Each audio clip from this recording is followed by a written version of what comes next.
It is the beginning of the year and it's time to think about how we're gonna spend less money on makeup. Is that a good intro for this video? Hey guys, welcome back to my channel. My name is Alice. If you're new here, welcome. I never introduced myself because I feel like you know me, but maybe some of you don't. My name is Alice. Consider subscribing if you'd like to keep hanging out in this new year. Today we are thinking and talking about how I'm gonna go about my low buy, how I'm going to monitor my beauty purchases, what I'm gonna track and how I'm gonna track it, and things like that. It's like a low buy intro, but there's more.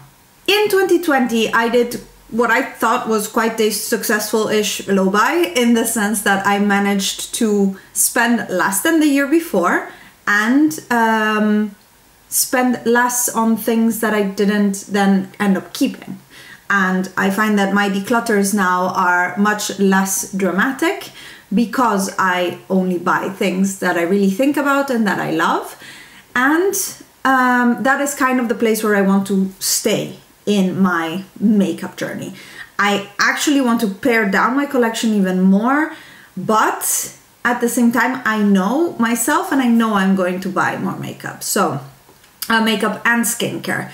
So we're gonna think about that situation for a moment. Last year I gave myself 2,000 euros and I went slightly over. I'll leave you with the card for the low buy finale of 2020, so we can talk about how much I spent and there and how many empties and the money side of things. This year I think 2,000 euros is okay. It's less than 200 a month, and I have a budget for my hobbies, for money to, let's say, spend as I wish, of around 200 euros a month. So that works out well for me. I do put in there jewelry as well. For example, if I buy myself things that are not, I don't know, necessary. Also clothes that are not necessary and things like that. I put everything in that 200 euros, and that means that makeup usually I should spend a little bit less than that. So I think the 2,000 euros is a good place for me to stay as a limit, but I don't want to focus on money this year, or just kind of the same as last year. I didn't really have to focus on money and think about it and say, oh wait, it's too much. I am more into focusing on the quality of the items that I buy, on the whether I already have something similar, on whether I'm gonna wear that, and I think that is more important for me to learn and to practice what I learned last year. So what I am going to do is try not to buy things I already have in backups for categories like primers, foundations, concealers, powders, brow products. What do I have? Hair products, skincare, and really, like, not buy because there's a sale, not buy because, oh, it's on my wish list and it's on sale, I'll buy it. Try to really just buy, okay, I'm almost done with my eye cream, for example. I don't have a backup, I have nothing in my collection, I have gone through all of my samples for that category, I'll buy a new one for in the next sale. So I don't want to have more than one backup per item of these categories. Of course, this goes out of the window when we're talking about eyeshadow, blushes, lipsticks, and things like that. One constraint that I would like to put on myself is no highlighters, because the thing is, nothing ever beats my skin glazing by Nabla Cosmetics, so there's no point in me buying more highlighters. And look, I even forgot to wear one today. That's my whole attitude towards highlighters, and I have the ones that I love. You can see it in my makeup collection / declutter. I got a bit of complaints that my declutters are not really declutters, but hey, isn't that kind of the point? That we don't throw away stuff because we have things that we like and love. Anyways, that was a whole other discussion, but I have highlighters that I love. One thing that I will give myself leeway for is maybe one more bronzer this year. I have 2 on my wish list, which makes it a little bit difficult to only buy one. But I have bronzers that I love, and I have enough bronzers for a lifetime. The thing is, All of my bronzers are slightly too yellow toned, and I'd like something a little bit more red toned. And I tried, when I went to visit my friend Mariam, I tried the bronzer that I'd like to buy, which was limited edition. So I will only be able to buy it if it comes out again as a limited edition from MAC, which actually, you know, that might actually happen, maybe in the summer collection or things like that. So I'd like to have a space to buy that one if I want to. And the other one on my wish list is the Kosas bronzer, and that's all Ilaria's fault. She's on Instagram as IlaSMUA. Anyways, those are kind of some constraints that I have for myself. They're very similar to last year's, and it worked so well for me. The only thing that I went over with was I bought 2 bronzers instead of 1 because I wanted the milk one, and instead Nabla released their bronzer, so I bought it. Hair products we discussed. No hair products until I am out for a category, because I am swimming in hair products and I need to finish them. I am done.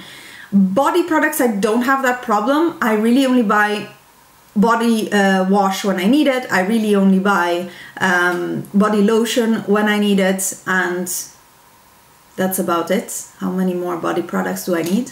That's about it.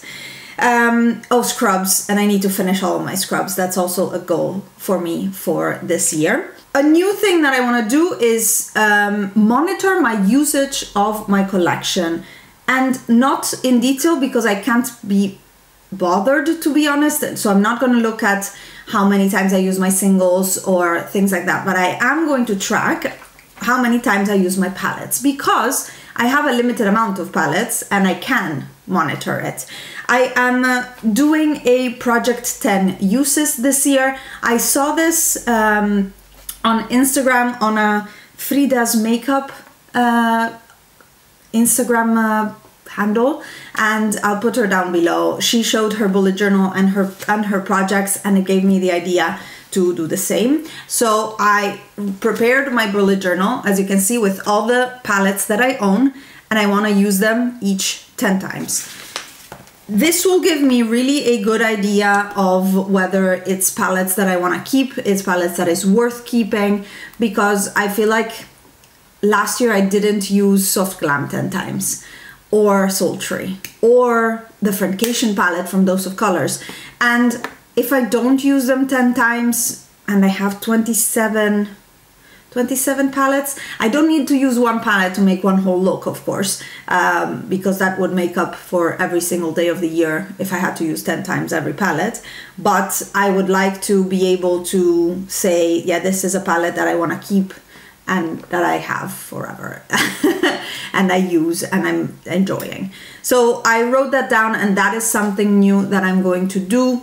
I don't know if you want updates on this. Let me know in the comments down below, but that is not really that exciting, I guess, to know how many times I used each palette. I can maybe add it to my Project Pen updates if you feel like it's something interesting. Let me know in the comments below. I'll be doing it anyways, so it doesn't really matter. The next thing I'm gonna track is how often I go through things, like my skincare, makeup. How many makeup removers a year do I use? How many cleansers, toners, serums, anything. And on the makeup side, how many primers, mascaras, foundations, brow colors, brow gels, and things like that. I am very curious because I tracked all of my empties in the last 2 years with their value, but I didn't really track per category. Of course, I could go back and do that, but I have other things in my life to do. There's Sabrina on Netflix that I would like to watch instead of doing that, so I didn't do it in the past. And this year I kind of want to, and I have another spread on my bullet journal in which I can just cross off when I finish something. And yeah, that will work as, yeah, for me to know how much of each item I use per year. I'm very curious because, yeah, I feel like between my Project Pan and my general empties, often those two overlap and I don't have a clear vision of how much of each that I use. And I'm especially curious for skincare because I have more of it, and that is something I use religiously. Even if I don't do my makeup. I will do my skincare on a daily basis. There's no negotiating that for me. It's my ritual in the morning and in the evening. I just take my time and do it. I don't know. There's no question. So I'm going to be tracking those, and I'm curious to see at the end of the year what it's gonna look like. And for that reason, I also want to keep all of my empties for the year. Now we'll see if there's space in the house for that. If I can empty a box somewhere in a cupboard that doesn't annoy me to see it, to have all the empties for the year in one box and at the end of the year look at it, because I'm very curious. Hair products, body products, how much I go through those things. Very curious about it. And at the same time, I will keep doing my Excel sheets that I discussed also in my low buy finale for last year. So expenses per month, empties per month, and income per month. And by income, I mean makeup or YouTube related income. So either products I sell that are from my declutters, or YouTube AdSense or affiliate payments, things like that.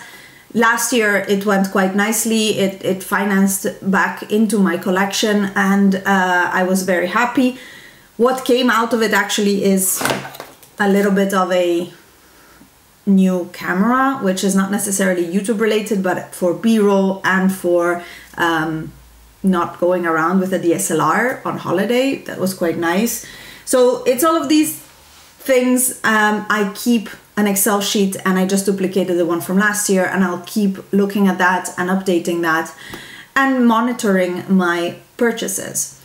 Now, I like the idea though. I saw this from Lauren May Beauty. She did it for her haul in for Black Friday, to see how much savings actually she has. The idea is to write down what you have for your full price of that item and the price that you actually paid for. So it could be also for just one whole order, because I write them down by order. So for example, I order from Look Fantastic.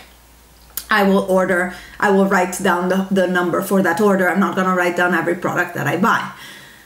So I am I'm thinking about doing that, because I think it will be interesting. I don't have the habit of buying things full price, never. Some may say that I am very integrated in the Dutch culture, but in my hometown we also have a little bit of a laugh about certain people who are very they say short-armed, that they don't want to pay for things a lot. And for me, that is not paying full price. What can I say? I don't see why. We have sales every month. We have big sales 3 to 4 times a year. I don't see why I should buy things full price, because it's only a matter of time. Just today, Natasha Denona is 25% off on Look Fantastic, the whole brand. And I bought the bronze palette full price, one of the few things, because it's not available to me, or I wanted to see it in person. So when I went to the shop, they didn't have a sale on it.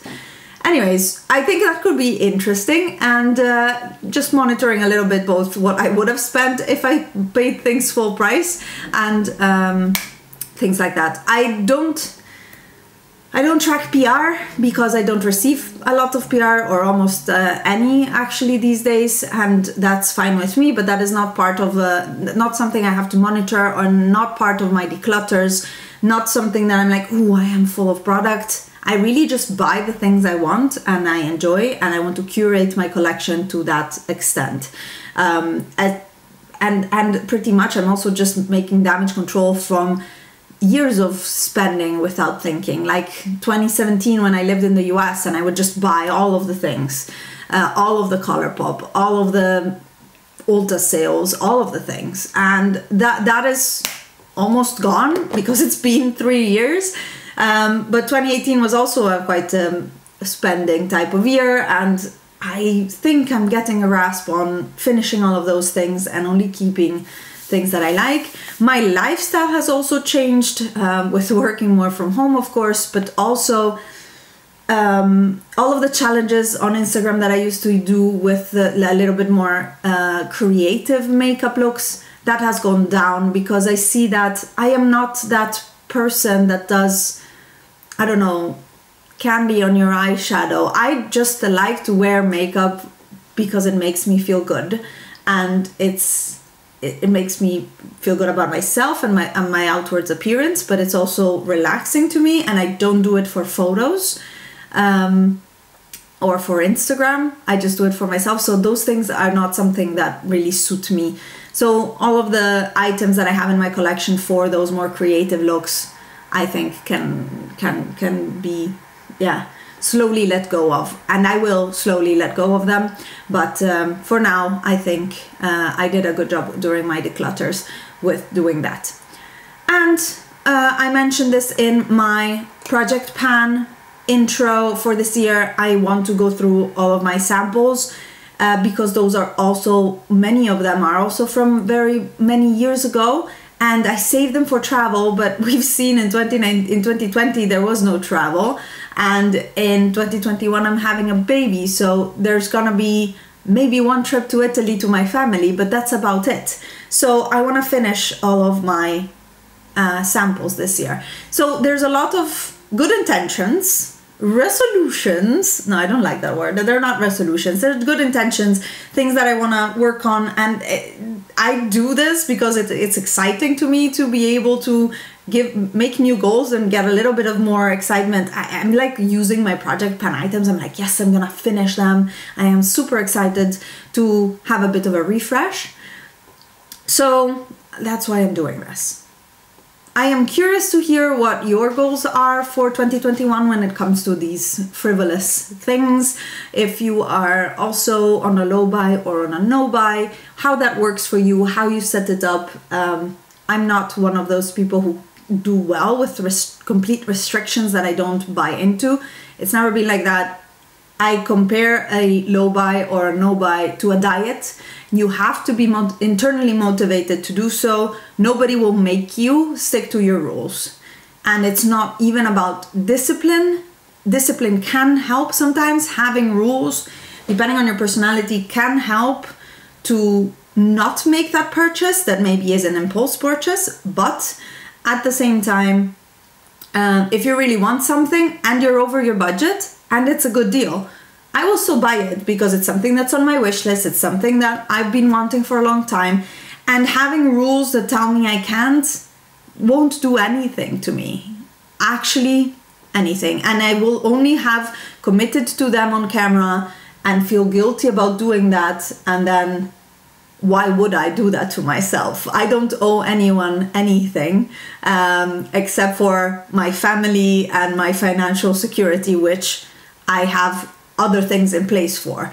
So yeah, it's whatever works for you, but I'm curious to hear what will work for you, because I think I found what works for me, kind of. I mean, I still bought a lot of makeup this year, but I'm so excited about it all. Like, I love everything I have. And I think that's the best feeling that you can have, is when your hobby is making you happy and you love everything you have around you and you don't feel cluttered or overwhelmed by items that you're like, oh my god, I never use this, or things like that. So anyways, long video of chats and things. I hope you enjoyed. I hope you'll consider subscribing. As I said, if you want to stay for the new year and the new videos, we're going back to 3 videos a week instead of 1 every weekday as it was at the end of December. I wish you all the best for this new year, and I'll see you in my next video. Bye guys.